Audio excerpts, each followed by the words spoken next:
The knife was already in the air when I moved. I did not think about it. I did not plan it.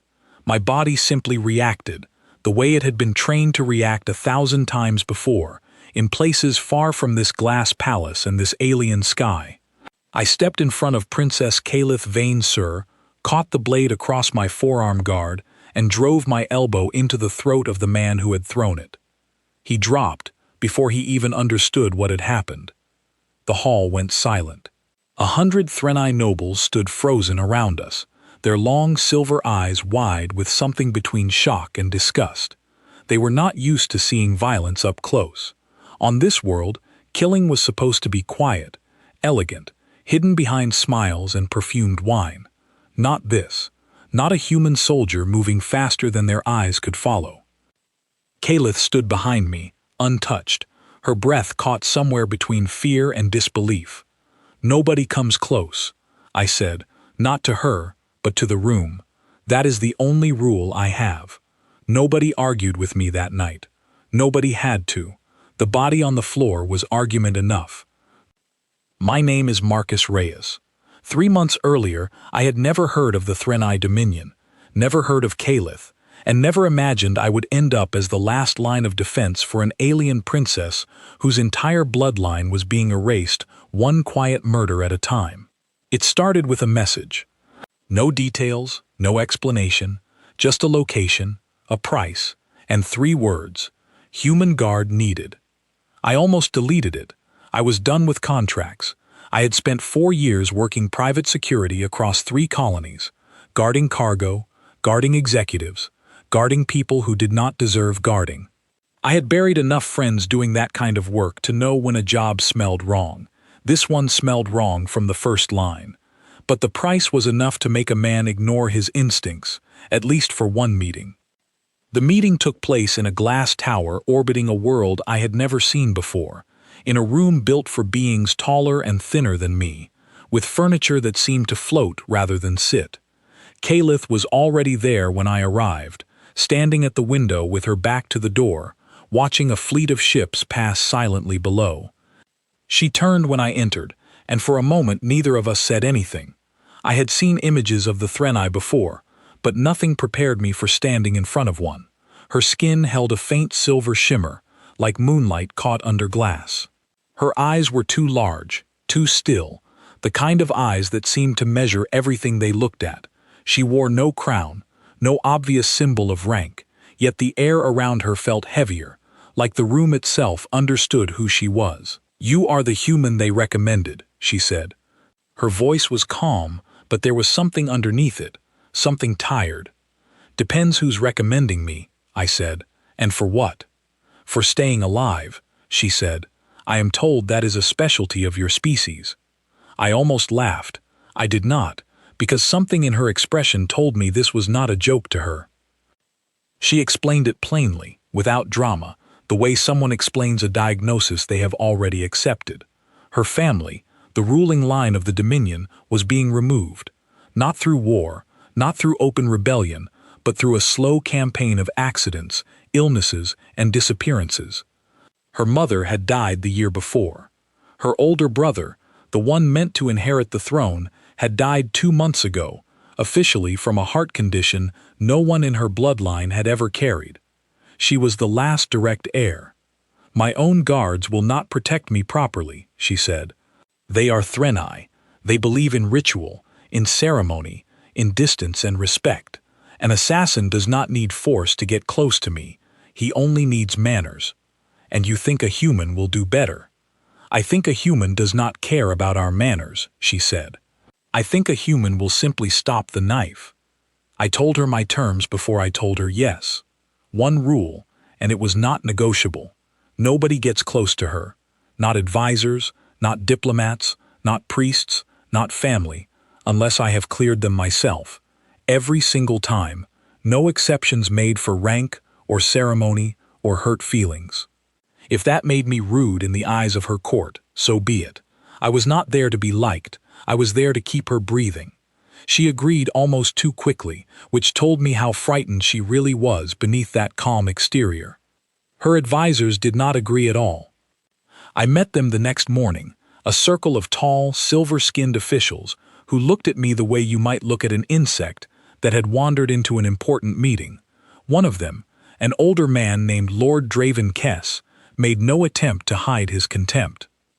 "A human," he said, tasting the word like something bitter.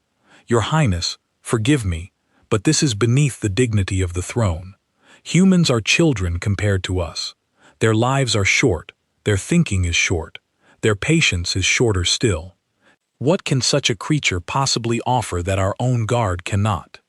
"Our own guard has failed twice," Calith said quietly. "My brother is dead because of that failure." The room fell silent at that. Draven's jaw tightened, but he said nothing more, at least not to her face. I felt his eyes on me for a long time after that, cold and calculating, and I filed that look away in my memory the way I filed away every threat I had ever faced. Instinct is not proof, but instinct has kept me alive longer than proof ever has. The first real test came only 2 days later. There was a reception planned, a small gathering meant to introduce visiting dignitaries from a neighboring system. Nothing dangerous on paper. Wine, quiet music, careful conversation. The kind of event where nobody expects violence, which is exactly why it is the kind of event where violence happens. I walked the room twice before Calith entered, checking exits, checking hands, checking the small details most people never notice. The way a sleeve sits wrong, the way someone stands slightly too close to a doorway they have no reason to use. Everything looked normal. Then I saw him, a man near the far wall, dressed as a servant, carrying a tray of drinks like 100 other servants in that room. But his eyes were wrong. He was not watching the guests. He was watching Calith, tracking her like a hunter tracks prey, patient and precise. I moved without waiting for confirmation. I crossed the room, placed myself between him and the princess, and asked him plainly to step back. He smiled, apologized in smooth, practiced Threnai, and turned as if to walk away. That was when the knife came. It happened fast, faster than anyone else in that room could process, but to me it felt almost slow, the way danger always does once your body has been trained to meet it. I caught his arm, twisted the blade free, and put him on the ground before a single scream had time to leave anyone's throat. The guests scattered. Calith stood perfectly still, staring at the man on the floor, staring at me, her large silver eyes searching my face for something I could not name. "You did not hesitate," she said later, once the room had been cleared, and her own guards had finally arrived to take the attacker away. Her voice was quieter now, almost curious. "Not for one moment." "Hesitation gets people killed," I said. "I don't do it." "My own guards hesitated," she said. "They always hesitate. They are trained to respect boundaries, even boundaries that might cost me my life." I did not have an answer for that, so I said nothing. She studied me a moment longer, then looked away, toward the window, toward the same fleet of ships drifting silently below. "They warned me a human would be crude," she said, "unrefined. A blunt tool for a delicate court." "They're not wrong," I said. "I am a blunt tool." "Perhaps," she said, "but tonight, a blunt tool was exactly what kept me alive." She did not smile. Threnai rarely smiled, I would learn, not the way humans did. But something in her expression shifted, softened at the edges, and for the first time since I had arrived on this strange silver world, I felt like she was actually looking at me, not as a hired weapon, but as a person. I told myself it did not matter. My job was not to be seen. My job was to stand between her and every blade that came her way, and to make sure nobody, absolutely nobody, ever got close enough to try again. That was the rule. That had always been the rule. I did not yet understand how hard it would become to keep it. Because as I walked her back to her chambers that night, past silent halls lined with portraits of a bloodline slowly being erased, I found myself glancing at her more than once, wondering not about the threats around her, but about the fear she hid so carefully behind that calm silver face. It was a small thing, a single glance, but rules are broken in small ways long before they are broken completely, and somewhere in the back of my mind, A warning bell I had learned to trust years ago rang softly and did not stop. Nobody comes close, I reminded myself. I had no idea yet how many kinds of closeness there were, or how many of them I would eventually be forced to choose between. The Threnai had a saying, one I heard for the first time the morning after the reception. Distance is respect, closeness is trust, and trust is a gift given rarely and taken away forever if broken. I learned it from Lyra Bennett, Calith's personal aide, a quiet young woman who seemed to be the only member of the court willing to speak to me without contempt in her voice. "You do not understand our customs," she told me, walking beside me through a corridor lined with tall silver windows. "When a noble offers their hand in greeting, it is not a threat, it is an honor. Refusing it insults their entire house." "I don't care whose house gets insulted," I said. "I care whether their hand is holding a needle." Lyra looked at me for a long moment, and I could not tell if she was frustrated or simply tired. Probably both. She had spent her whole life inside a system of manners and ceremony that made sense to her people the way traffic laws made sense to mine. Quietly, invisibly, until someone broke them and everyone noticed at once. "You have made enemies already," she said. "Lord Draven speaks of little else in council. He calls you a stone in the machinery of the court." "Good," I said. "Machinery that lets people close enough to kill the princess deserves a stone in it." She almost smiled at that, the corner of her mouth twitching before she caught herself. The days that followed were a strange education for both of us. I learned the rhythms of Threnai court life, the endless ceremonies, the layered titles, the strange politeness that could hide a blade sharper than any weapon I had ever carried. Calith, in turn, learned what it meant to live behind a wall a human had built specifically to keep her safe, and how uncomfortable that wall could feel, even when it worked exactly as intended. She was not allowed to greet visiting dignitaries with the traditional touch of fingertips unless I had already searched them myself. She was not allowed to accept gifts, food, or drink from anyone outside a small circle I approved personally. She could not attend private ceremonies without me standing close enough to intervene at the first sign of danger, which meant I was present for moments meant to be sacred and private, moments no outsider, let alone a foreigner, was ever supposed to witness. The court hated it. Calith, to my surprise, endured it without complaint, at least in public. In private, it was a different story. "You embarrassed me today," she said one evening, standing in her private study, arms folded, her calm mask cracking just slightly at the edges. Ambassador Corin only wished to offer a ceremonial blessing. "You treated him like a criminal in front of half the court." "I treated him like someone I hadn't cleared," I said. "That's not personal. That's the rule." "Everything with you is the rule," she said, her voice sharper than I had heard it before.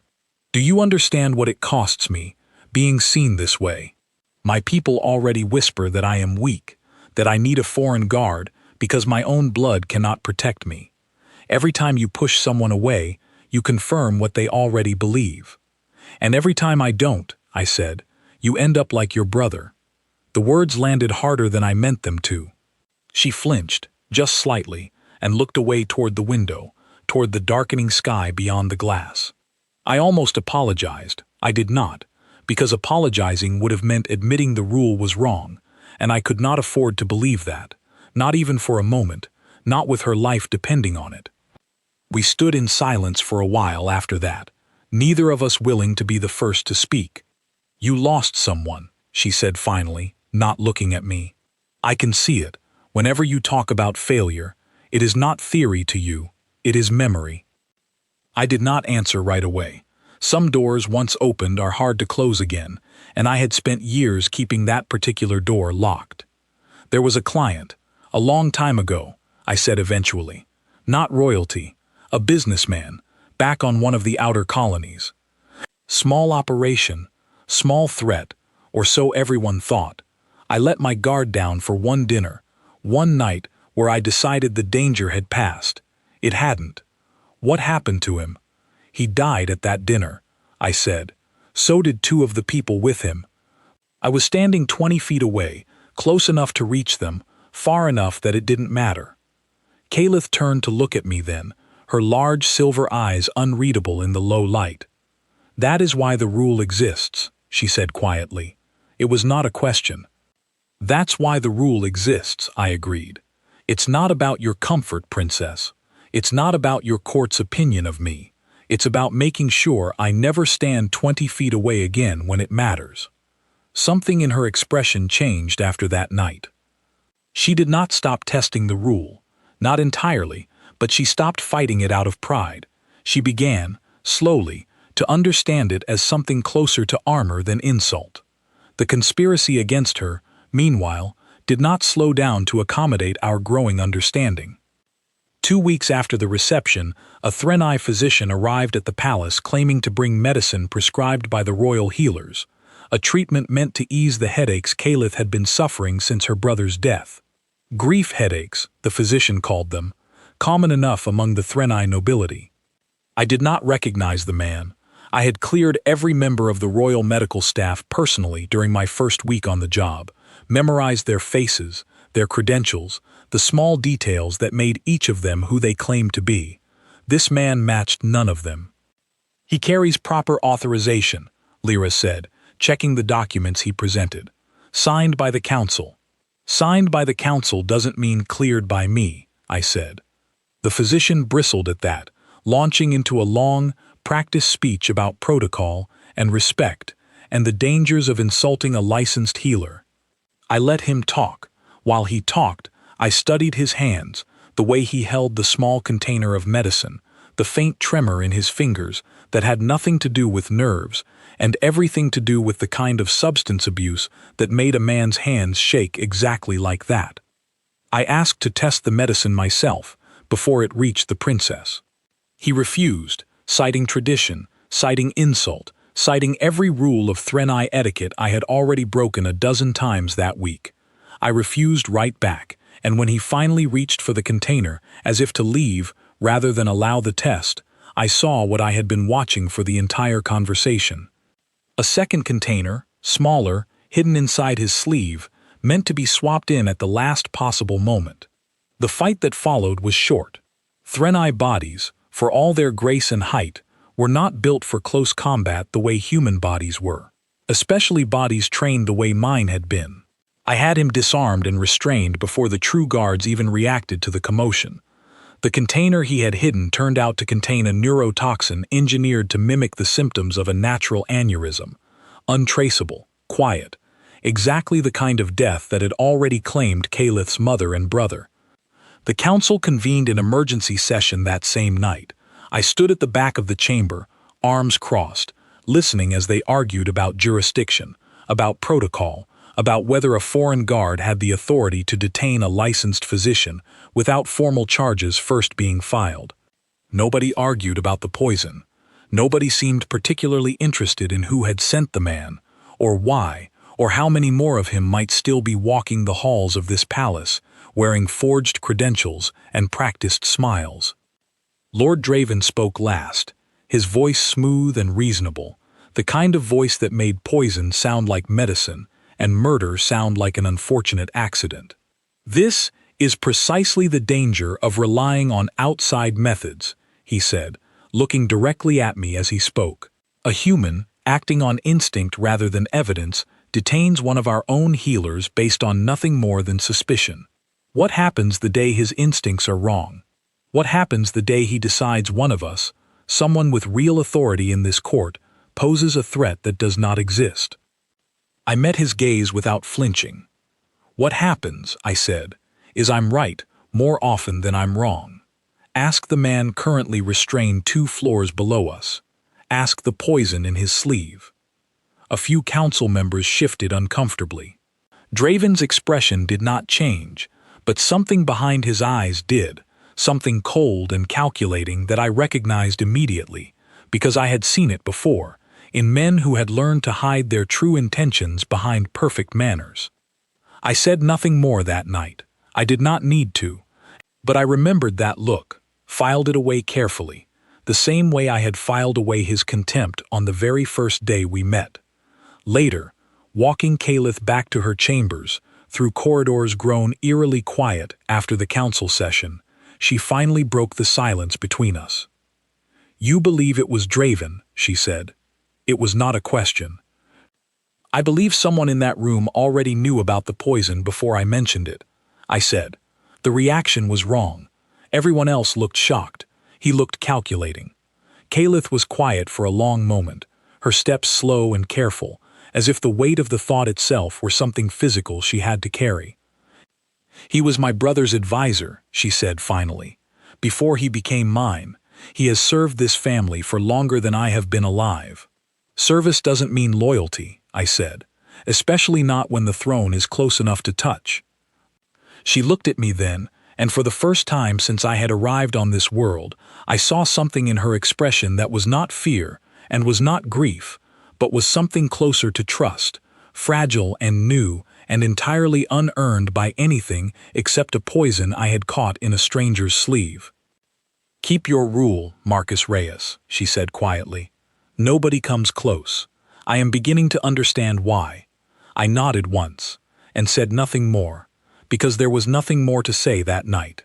But somewhere behind Lord Draven's carefully composed face, I had seen the first true crack in the mystery surrounding her family's slow destruction, and I knew, with the same certainty I had felt catching that first knife out of the air, that the real danger to Caliph Vain Sur had not even begun to show its true shape. Suspicion is not proof, and proof was exactly what I did not have. I spent the following weeks watching Lord Draven the way I watched every threat, patiently, quietly, without letting him know he had my attention. He never made a mistake in front of me. He never said a wrong word, never showed the wrong reaction, never gave me a single thread I could pull to unravel whatever he was hiding. Men like him did not survive decades in a royal court by being careless. But careful men still needed tools, and tools sometimes broke. The first real thread came from an unlikely place. A young Threnai officer named Sarek Thorn, head of the palace's standing guard, the very force I had spent months quietly humiliating with my rule and my refusal to trust their protocols. I expected resentment from him. Instead, one evening, he approached me alone, in the training hall, long after the rest of the guard had left for the night. "You think I do not see it," he said, without preamble. "The way you watch him during council sessions. The way your eyes move to his hands whenever he speaks. You've been paying closer attention to me than to your own duties," I said. "My duties include noticing threats," Sarek said, "including threats to my own understanding of who is loyal in this palace."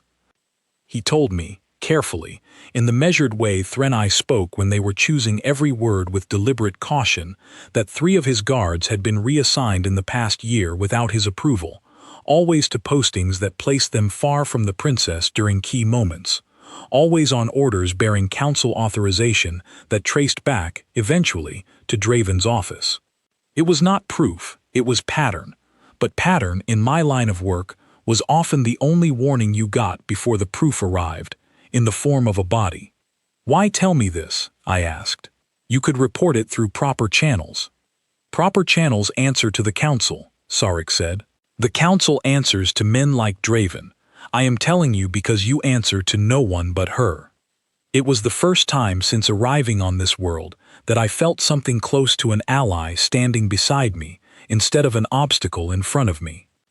We began working together after that, quietly, carefully, comparing notes without drawing attention to what we were doing. Sarek knew the players inside the palace, the small alliances and rivalries that shaped every decision made behind closed doors. I knew how to read intention in a person's body before their mouth ever caught up to it. Between the two of us, a shape began to form, slow and unwelcome, out of the fog surrounding Calith's family. It was not just Draven acting alone. It never is, in conspiracies built to survive scrutiny. He had allies scattered across the council, quiet men and women who benefited from a weakened throne, who saw opportunity in a bloodline reduced to a single frightened heir. Some wanted power for themselves. Some wanted power for houses they served. All of them, it seemed, wanted Caliph gone before she could ever formally claim the throne that was hers by right. The timeline mattered. Her formal coronation, delayed twice already due to the ongoing period of mourning, was approaching again, set now for a public ceremony that would finally, officially, place the crown on her head and end any question of succession. Once crowned, removing her would require open rebellion, something far riskier and far more visible than the quiet accidents that had already claimed her mother and brother. Which meant, if Sarek and I were right, whoever wanted her gone would need to act before that ceremony. And time, unlike suspicion, was not something we had in abundance. Kalith took the news harder than I expected. "My own family's advisor," she said, sitting very still in her private study, her hands folded so tightly in her lap that her knuckles had lost their color. "A man who held me as a child. A man who spoke at my brother's funeral, who wept, who looked me in the eyes and told me he would serve me the way he served my father." "Grief is easy to perform," I said, "especially for someone who benefits from what caused it." "You did not know my brother," she said, sharper than I expected. "You do not get to decide what his death meant to the people who loved him." I let the silence sit between us for a moment before answering. She was not really angry at me. She was angry at a world that kept taking people from her and asking her to keep smiling through official ceremonies while it happened. "You're right," I said. "I didn't know him, but I know what fear does to people who are hiding something, and I watched Draven's face the night I caught that poison. That wasn't grief. That was calculation." She did not answer right away. When she finally spoke, her voice had softened, though the exhaustion underneath it had not. "I am so tired, Marcus," she said quietly. "Tired of watching every hand that reaches toward me. Tired of wondering, every single day, whether today is the day it finally happens the way it happened to them." It was the first time she had used my name without the weight of formality behind it, and something about hearing it in that quiet, exhausted voice landed differently than I expected. I had spent months treating her as a job, a responsibility, a life I was contracted to protect. In that moment, standing in her private study with the weight of her family's death pressing down on her shoulders, she was simply a person, frightened and lonely in a way that had nothing to do with politics. I wanted to say something that would help. I did not know what that something was. "You're not alone in this," I said instead, which was not much, but was true. She looked up at me then, and for a long moment neither of us moved, the space between us charged with something I had spent every day since arriving on this world, working hard to prevent. I stepped back first. "Nobody comes close," I said quietly, more to myself than to her. "Even when it's hard." Something flickered across her face. Disappointment or understanding. I could not tell which, and maybe it was both. "Even now," she said. It was not quite a question. "Especially now," I said. "You're 2 weeks from a coronation that makes you the single most important target in this entire system. This isn't the moment for either of us to get careless." She nodded slowly, accepting it, though I could see it cost her something to do so. I told myself the rule was purely tactical. I told myself the same thing every night after that conversation, and every night it became a little harder to believe completely. The attack that nearly broke everything came 6 days before the coronation, during what should have been the safest event on her entire calendar, a private memorial gathering for her brother, attended only by close family, trusted staff, and myself. I had cleared every guest personally. I had checked the food, the drink, the flowers, the small ceremonial items laid out for the ritual. I had done everything the rule demanded of me, every precaution I had built my entire method around. I missed the ceiling. The device had been placed weeks earlier, hidden inside an ornamental fixture directly above the seat reserved for Kalith during the ceremony, a small mechanism designed to release an aerosol toxin the moment weight settled into that specific chair. It required no assassin in the room, no blade, no poisoned hand to catch. It required only patience, and the certainty that eventually, inevitably, she would sit exactly where she was expected to sit. I felt it before I understood it, a faint mechanical click from somewhere above us, as Caliph lowered herself into the chair, a sound wrong enough to trigger every instinct I had spent years training into muscle and bone. I moved without thinking, hauling her sideways out of the chair and away from the ceiling fixture a fraction of a second before it released its payload into the empty air where she had been sitting. The mist that followed was faint, nearly invisible, and would have been fatal within seconds to anyone who breathed it in directly. We both hit the floor hard, rolling clear of the spreading cloud as the room erupted into panic around us. Sarek's guards moved fast, clearing the chamber, sealing the ventilation, containing the toxin before it could spread further, but the damage to the illusion of safety had already been done. Caliph lay beside me on the cold floor, breathing hard, her large silver eyes wide with a fear I had not seen in her since the very first day we met. "How close?" she whispered. "Close enough," I said, my own voice unsteady in a way I did not like admitting. "Too close." We stayed there a moment longer than either of us needed to, side by side on the floor of a room built to honor the dead, having narrowly avoided joining them. "You saved my life," she said quietly. "That's the job," I said, though the words felt thinner than they should have, given how close that mist had come to ending everything. She turned her head to look at me, close enough now that the rule felt almost meaningless, almost impossible to hold on to with any real conviction. "Is it only the job, Marcus?" she asked softly. "Even now?" I did not answer her right away. I could not, because I was no longer entirely certain what the honest answer was, and for a man who had built his entire life around certainty, that uncertainty frightened me more than any blade or poison ever had. We helped each other up in silence. The investigation into the device would take days, and would eventually lead, I already suspected, back to the same careful, patient hands that had orchestrated every death in her family so far. But for the first time since taking this job, I understood that the greatest danger to my rule was not going to come from an enemy's blade. It was going to come from how much I had started to care about the person that blade was aimed at. The investigation into the sealing device moved quickly, once Sarek took control of it personally. The mechanism itself had been simple, effective, and completely untraceable through normal channels, exactly the kind of tool used by someone who understood the palace well enough to know which chair would hold the princess weeks in advance, and patient enough to wait for the perfect moment to trigger it.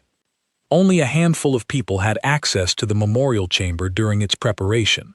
Sarek narrowed the list within 2 days, cross-referencing maintenance schedules against council attendance records, until only one name remained standing at the center of every overlapping circle: Lord Draven Kess. Even then, it was not enough. Draven had not touched the device himself, had not been present when it was installed, had left no fingerprints, no records, nothing that would hold up under the kind of formal accusation required to remove a council member of his standing. He had built his conspiracy the same way he had built his career, through other hands, other names, always at least one careful step removed from anything that could be traced directly back to him.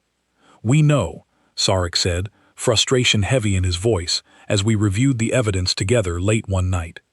"We know, and we cannot prove it in any way the council would accept." "Then we stop trying to prove it their way," I said. Caliph, sitting quietly at the edge of the room, looked up at that. "What way did you have in mind?" she asked. I had been turning the idea over for days, ever since the memorial chamber, ever since the mist that had nearly ended everything. It went against every instinct I had built my method around. It meant deliberately doing the one thing I had refused to do since the very first day I took this job. It meant letting someone close. "The coronation," I said. "Everyone expects the final attempt to come before it, quietly, the same way every other death in her family has happened. Draven has been patient, because patience has worked for him every single time. So we give him a moment that looks like an opportunity too good to resist." "You want to use me as bait," Caliph said. It was not a question, and there was no fear in her voice when she said it, only a kind of steady determination that told me she had already been thinking along similar lines. I want to control the moment he finally acts, I said. Instead of him choosing when and where, we choose it for him. We create a gap in the rule, just wide enough and just visible enough that a man who has been waiting for exactly this kind of opportunity cannot resist taking it. Sarek did not like the plan. He said so plainly, more than once, arguing that the risk to Caliph was too great, that one mistake in timing could turn a trap into exactly the kind of death we were trying to prevent. He was not wrong to worry. I did not like the plan either. Not really. Because for the first time since I had taken this job, I would be the one deliberately choosing to let the danger get close. But Caliph made the final decision herself, the way I had come to understand she always did, once she had gathered enough information to weigh the risk clearly in her own mind.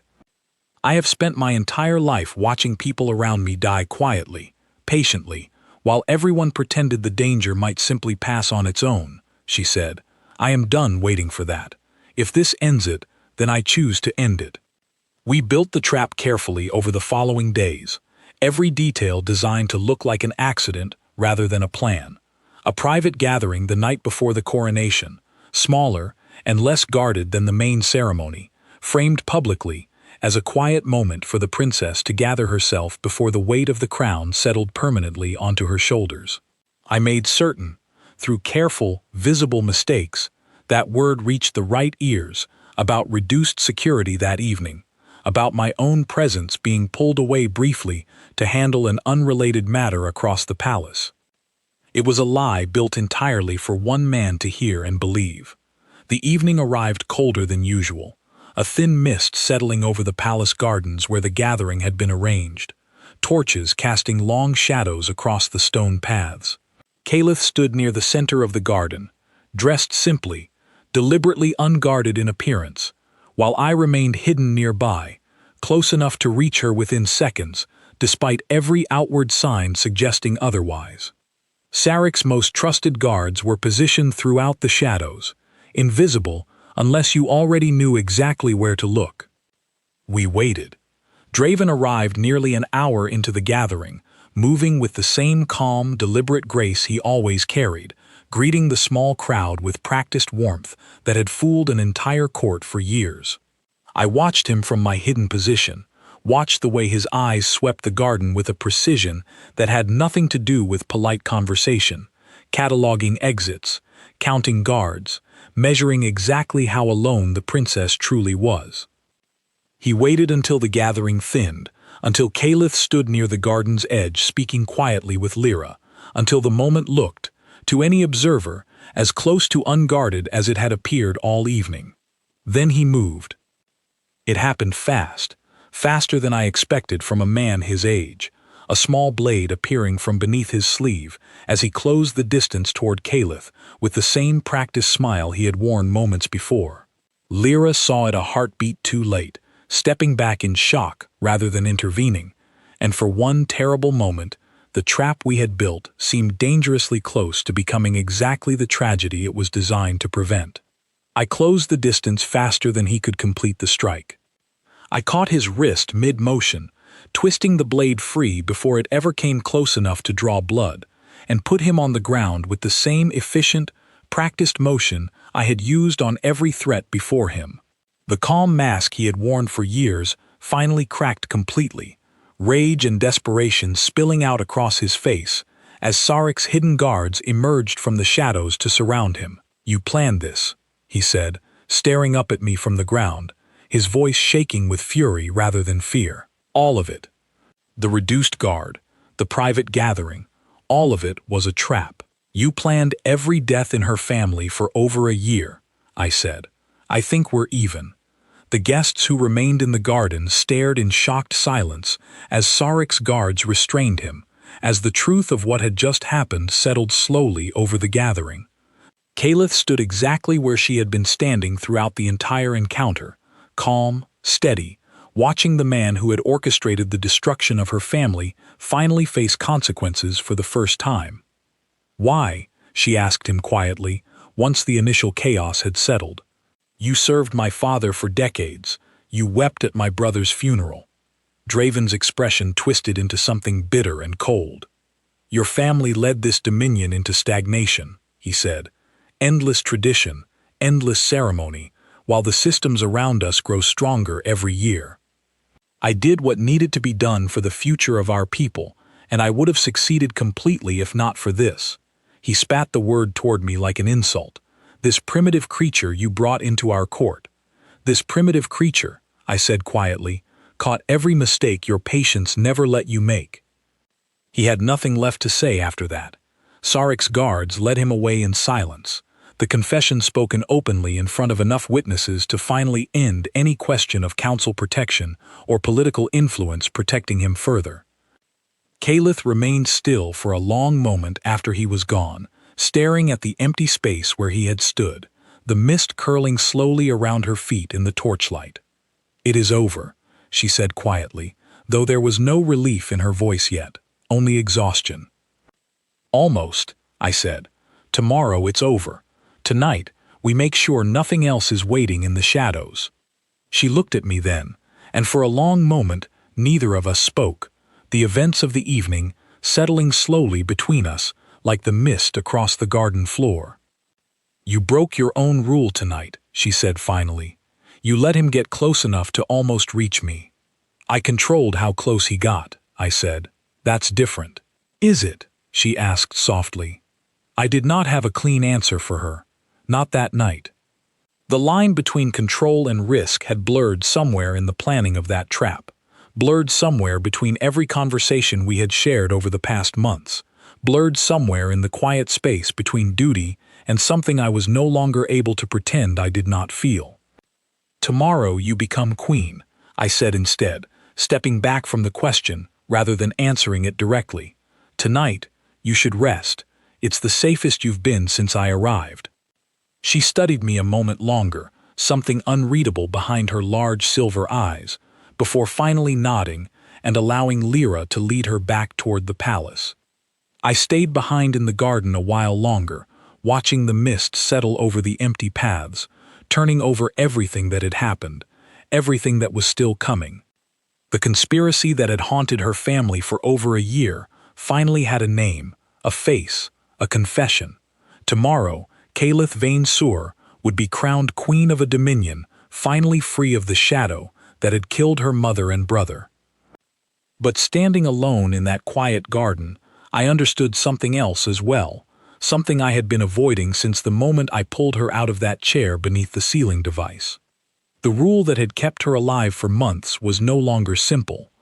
It had never really been simple, not since the first night she looked at me like I was more than a weapon standing between her and the dark. Tomorrow would bring its own dangers, its own ceremony, its own crowd of watching eyes waiting to see whether the new queen would survive her own coronation. Tonight, for the first time since arriving on this world, the danger I found hardest to guard against was standing quietly inside my own chest, and no rule I had ever built was designed to keep that kind of closeness away. The coronation hall was full before dawn, packed with nobles, foreign dignitaries, and representatives from systems across the Dominion, all of them gathered to witness the crowning of a queen who had spent the past year quietly fighting for her own survival, while the galaxy watched from a comfortable distance. I stood at the base of the dais, closer to Kalith than protocol technically allowed, and for once, nobody in that hall argued with my position. Word of what had happened in the garden the night before had already spread through every level of the court. The human guard, who broke every rule of etiquette, had also, quite plainly, saved the life of their future queen for the third confirmed time in less than a year. Even Sarik's own guards, once resistant to my presence, now watched the crowd alongside me with the same careful attention I had spent months teaching them, checking hands, checking distances, checking every small detail that might signal danger, hidden behind a polite smile. Draven's arrest had ended the most immediate threat, but I had learned enough over the past year to know that conspiracies built across an entire council rarely died with a single confession. His allies, whoever they were, had gone quiet rather than exposed, and quiet enemies were often the most dangerous kind. I felt it before I saw it. The same instinct that had saved Kalith's life more than once already. a subtle wrongness rippling through the crowd near the eastern entrance of the hall. A woman moved through the gathered nobles with practiced calm, dressed in the formal robes of a minor house, carrying nothing visibly dangerous, her expression carefully arranged into the kind of respectful reverence expected of everyone attending a coronation. But her eyes were wrong, the same way the servants' eyes had been wrong that very first night, tracking Calith's position on the dais with far too much precision for someone simply here to watch a ceremony. I moved through the crowd quietly, closing the distance without drawing attention, watching her hands, watching the careful way she positioned herself closer to the dais with each passing minute of the ceremony. The Threnai elder officiating the coronation raised the crown above Calith's head, beginning the final words of the ritual that would formally seal her place as ruler of the Dominion. The entire hall fell silent, every eye fixed on that single, ancient moment. It was the perfect distraction, and I suspected the woman moving through the crowd knew that as well as I did. She reached beneath her robes as the crown lowered toward Calith's head, and I saw the faint metallic gleam of a small device, compact, precise, exactly the kind of tool built for a single, silent kill, delivered from a distance rather than a blade requiring closeness. I did not have time to close the remaining distance cleanly. I threw myself forward instead, crossing the final steps between us in a single motion, and drove her arm upward just as the device activated, sending its silent projectile into the ceiling rather than into the queen kneeling beneath her crown. The hall erupted into chaos. Guards converged from every direction, restraining the woman before she could attempt a second strike, while the elder officiating the ceremony stumbled back in shock, the crown still held awkwardly above Calith's bowed head. Calith herself remained remarkably still throughout the commotion, rising slowly once the immediate danger had passed, her expression calm in a way that told me she had trained herself, over the past year, to expect exactly this kind of moment. "Finish it," she said quietly to the elder, once the guards had cleared the immediate area and confirmed no further threats remained hidden in the crowd. "I will not let fear delay what is rightfully mine any longer." The elder, hands trembling slightly, lifted the crown once more and completed the ceremony, placing it gently onto Calith's head as the hall watched in stunned, reverent silence. Queen Calith Vain Sur, ruler of the Threnai Dominion, stood before her people for the first time, having survived an assassination attempt during the very moment meant to formally recognize her right to rule. The woman responsible was questioned within hours, and the truth that emerged confirmed what Sarek and I had already suspected. Draven had not acted entirely alone. A small faction within the council, quietly aligned with his ambitions, had continued the plan even after his arrest, hoping a final, dramatic strike during the coronation itself might still salvage what his capture had already ruined. That faction did not survive the days that followed. Sarek, now given full authority over palace security by the newly crowned queen, moved quickly and decisively, rooting out every remaining thread of the conspiracy before it had a chance to regroup or hide more carefully than before. By the time the dust settled, the Dominion had a queen firmly seated on her throne, a council finally free of the corruption that had haunted it for over a year, and a story spreading quietly across neighboring systems about the strange, blunt, fiercely effective human guard who had refused every custom of Threnai court life, and in doing so, had kept their queen alive against odds few believed she could survive. I found Calith alone that evening, standing on a private balcony overlooking the same fleet of ships I had first seen the day we met, the crown finally resting comfortably, rather than nervously on her head. "You saved my life 4 times now," she said, without turning to look at me. "I have lost count of how many times you have broken protocol to do it." "Protocol didn't save you," I said. "The rule did." She turned then, studying me for a long moment, the exhaustion of the past year finally beginning to ease from her expression, replaced by something steadier, something closer to peace than I had seen in her since the day we met. "Your rule," she said, "nobody comes close. And yet you have been close to me every single day since you arrived, closer than any guard before you, closer than protocol ever allowed. "That's different," I said. "I control that distance.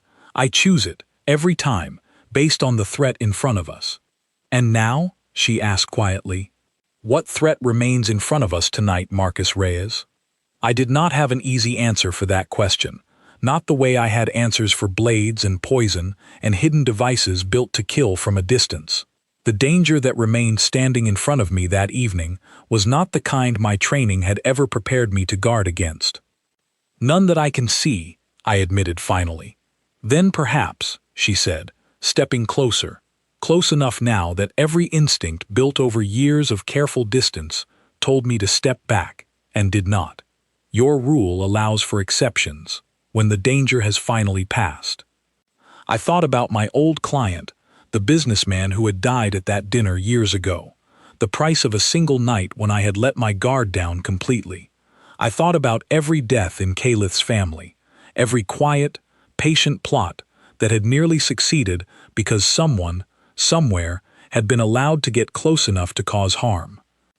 And I thought about the difference between letting someone close because you had failed to notice the danger and choosing to let someone close because, for the first time in longer than I could remember, there was no danger left to guard against, only a person standing in front of me who had earned, through every trial of the past year, a place the rule had never been built to keep out. "One exception," I said quietly, "just one."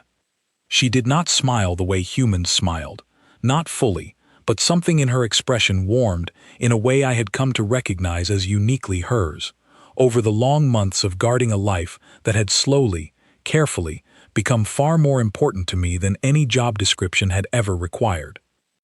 Word of what had happened in the Threnai Dominion spread further than either of us expected in the months that followed, reaching systems far beyond the Dominion's borders, carried by traders and diplomats who could not stop discussing the strange tale of a queen protected not by ancient tradition or ceremonial guards, but by a single human who had refused every custom of a court that once called his methods primitive. Other systems began asking quiet questions after that, about humanity, about what exactly a species so young, so short-lived by galactic standards, might be capable of when everything they cared about stood in danger.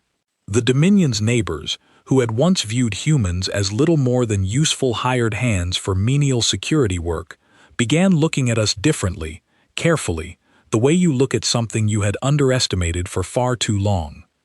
I remained at Calith's side long after the threat to her throne had finally, completely ended, no longer simply her guard, though the rule that had once defined every waking moment of that role never fully disappeared. It changed instead, softened at the edges without losing its purpose, becoming something closer to a promise than a wall. "Nobody comes close," I still told every new face that entered her court, every ambassador, every advisor, every guest who assumed proximity to a queen was owed, rather than earned. Nobody comes close, except her.